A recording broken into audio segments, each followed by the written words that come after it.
With the Cleveland loss tonight, the Raptors had a huge opportunity to equal their record and go within 0.5 games of the Chicago Bulls in the Eastern Conference, but the chance goes begging as the Raptors fall in a really bad loss. We're going to break down everything for you in tonight's post-game show.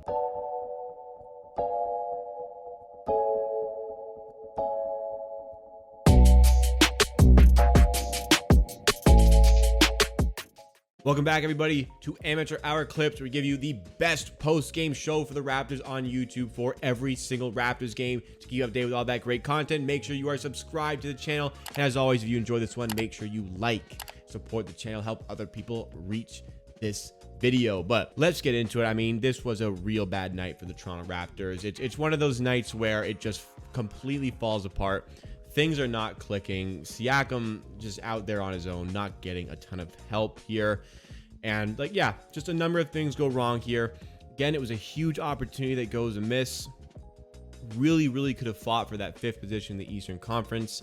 But instead, we still stay behind Cleveland, and we still stay now 2.5 games, I believe, behind the Chicago Bulls. Really big opportunity here. And I'm really disappointed by the performance. If you offered me splitting with the Philadelphia 76ers and the Chicago Bulls coming into these 2 games, I would have taken it. I said that yesterday. I would be happy with that. 2 difficult games. I'm upset about the manner of this loss because the Raptors really didn't show up with a good performance here. They looked good for the first 2.5 quarters and then just completely fell apart in the third quarter. Defensively, offensively, every stretch of it, they were turning the ball over. They couldn't buy a bucket. Bulls were beating us up in transition and just making a mockery of our defense in a lot of those situations. You know, you can talk about the Bulls having a couple days of rest, Raptors coming off a back-to-back, but there's fundamental things that you just cannot do and expect to win a basketball game. And the team stats are really the most telling here for the Raptors. I'm mostly concerned about the turnovers. We turned the ball over 14 times to their 6.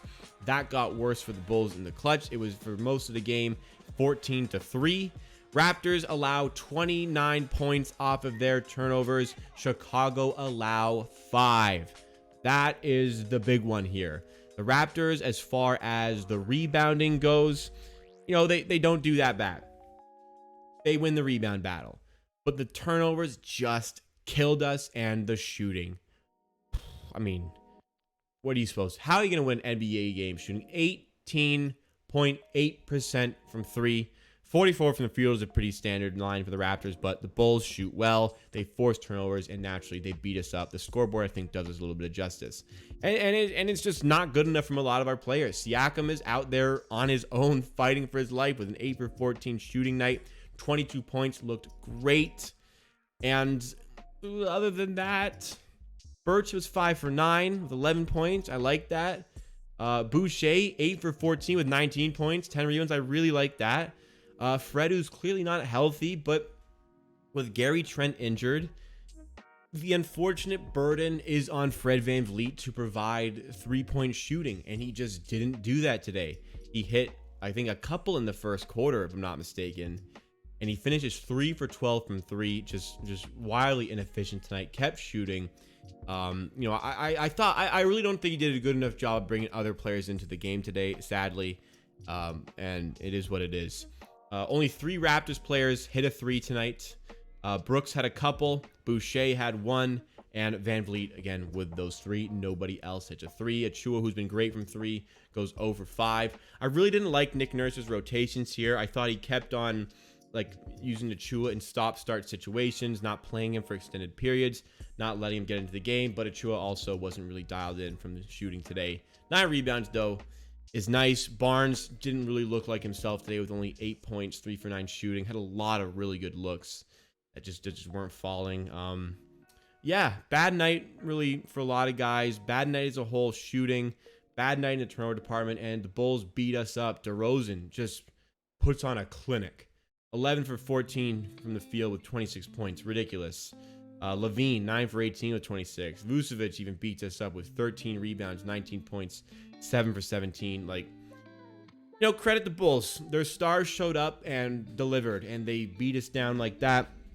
So credit to them for doing that. Credit to them for staying dialed in for the whole fourth quarter, mitigating any storm the Raptors kind of threw at them. And credit to them for their defense. They really started to click defensively 2.5 quarters into the game. So the stretch at the end of the third is really what just ended the game for the Raptors. The Bulls pulled out to a huge advantage because they were playing some really, really good defense. And the Raptors are in a little bit of a tough spot now. So really fighting for that 6th spot. And there's plenty of opportunity to do so for the rest of the season. Again, an opportunity missed here. But you got 2 nights off. You really, really got to get ready and focus for that Cleveland game. Really got to get focused for that. That is the biggest game of the season so far. You got to win that game against the Cleveland Cavaliers. It is a must-win game for both teams who have aspirations of not being in the play-in tournament and just getting into the playoffs. Absolute must-win game. We've had troubles against the Cavs this season. We need to figure it out. We're going to lose the season series against them. Nothing we can do about that, I believe. I believe our record against them is 0-3. We could be 1-2. Regardless, we really need to get dialed in and go out and win that game. And it's going to start with ball retention, not turning the ball over as much. And it's going to start with the guys that you rely on to hit some shots. They need to start hitting some threes. Hopefully Gary Trent is back. I expect him to be back. Fred VanVleet will be playing in that game. Need him to be a little bit better. And just hope for a little bit more help from the backup cast. Didn't happen today. Got it yesterday, really, with the defense against Philly. That wasn't present tonight, and the offense struggled. And as a result, the Raptors fall in a pretty ugly one. Really tough to watch the last 18 minutes there. Really tough to watch for Raptors fans. I wouldn't blame a lot of you if you just shut off your monitor, shut off your TV and whatnot. But loss, no matter what, no matter how it happens, is a loss. 2 full days here to get ready, and they better get themselves ready for that game against the Cavaliers. It is pivotal and vital to their season. If they're serious about making the playoffs, they got to come out and play seriously there. And again, like I said, losing to the Bulls isn't that bad. It's just the way they lost. They better put on a better performance. Win or loss against the Cavs, they need to play much, much better than this. But that's it for me for our post-game show. Make sure to subscribe to the channel for the best post-game show on YouTube for every single Raptors game, and consider dropping a like to support the channel even more. I'll be live on Twitch on Thursday, 30 minutes before the opening tip against the Cavaliers for our watch party. We do a watch party for every game pretty much. Links in the description. I hope to see you there. We're so close to 600 followers on Twitch. You could be the 600th follower with that link in the description. We'll see you again next time for another video.